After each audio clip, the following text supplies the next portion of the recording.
Selamat datang Mbak Rahayu Saraswati Joyohadikusumo selaku Ketua Jaringan Nasional Anti Tindak Pidana Perdagangan Orang. Jadi Bapak Ibu, semua saudara-saudara, Mbak Rahayu memang anggota DPR periode ini, pimpinan juga di Komisi 7 kalau nggak salah ya Mbak ya, tapi kapasitas beliau sebagai Ketua Jaringan Nasional. Mungkin silakan Mbak, tadi Pak Kapolda 14 menit, Mbak Rahayu mungkin 14 menit juga. Silakan Mbak. Terima kasih pimpinan. Assalamualaikum warahmatullahi wabarakatuh.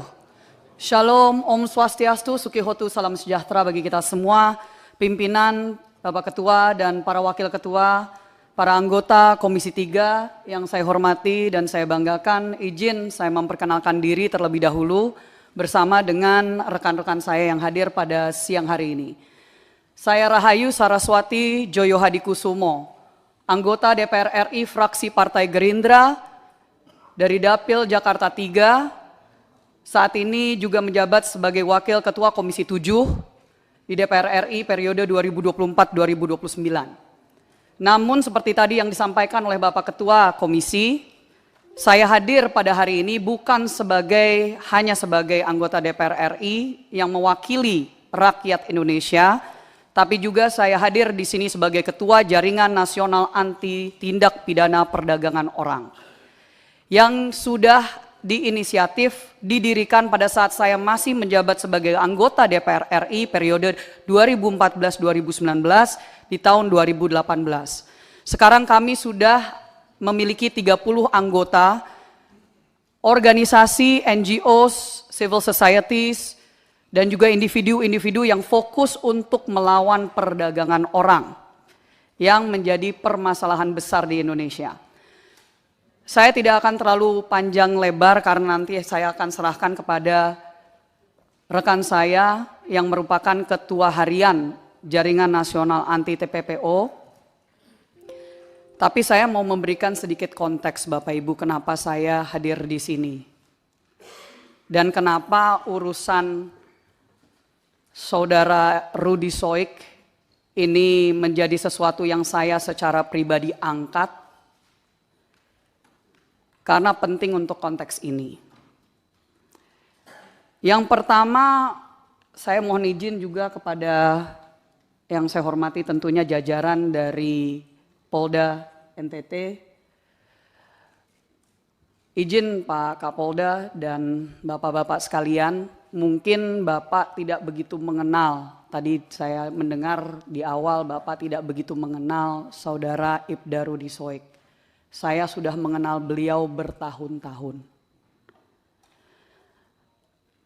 Awal mulanya saya ini sebenarnya sebagai aktivis anti perdagangan orang sebelum saya menjadi anggota DPR. Karena saya mendirikan Yayasan Parinama Asta dari tahun 2012. Saya menjadi anggota DPR RI pertama kali 2014. Saya memulai perjuangan melawan perdagangan orang dari tahun 2009. Di tahun 2018 waktu saya menginisiatif untuk mendirikan Jaringan Nasional Anti TPPO, saya bertemu dengan tokoh-tokoh luar biasa seperti Romo Pascal.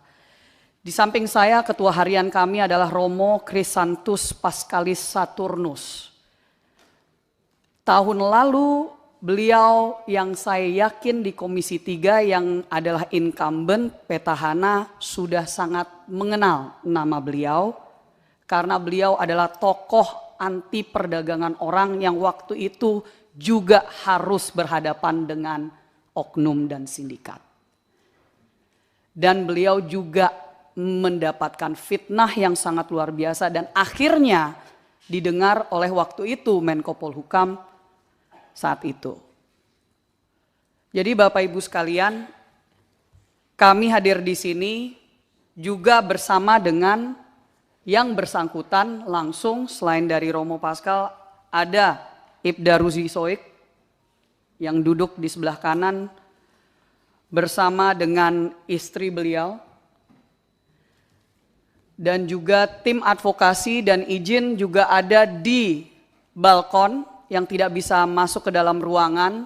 Ada tokoh-tokoh juga yang sudah mengenal Saudara Rudy Soik sudah bertahun-tahun juga dan bersama-sama melawan sindikat-sindikat yang ada di NTT dan di dunia ini, tapi terutama saya mau meng-highlight ada Suster Lauren dan Pendeta Emi Sahertian. Mereka berdua yang dikenal Bapak Ibu sebagai suster dan pendeta kargo.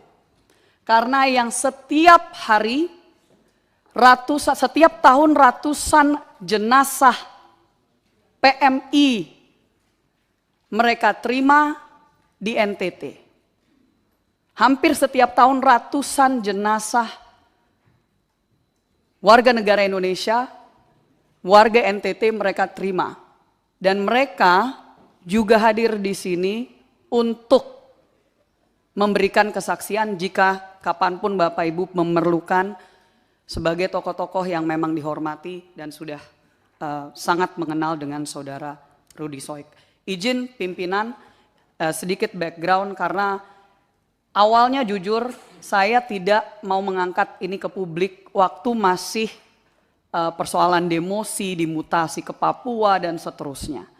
Tapi pada saat sudah ada penjatuhan hukuman pemberhentian secara tidak hormat dengan landasan-landasan yang kami siap untuk memberikan penjelasan, ini sebenarnya saya sangat menyayangkan bahwa hal seperti ini harus diangkat sampai ke level DPR RI di pusat Komisi 3 yang padahal ini sesuatu yang kalau misalkan sudah betul-betul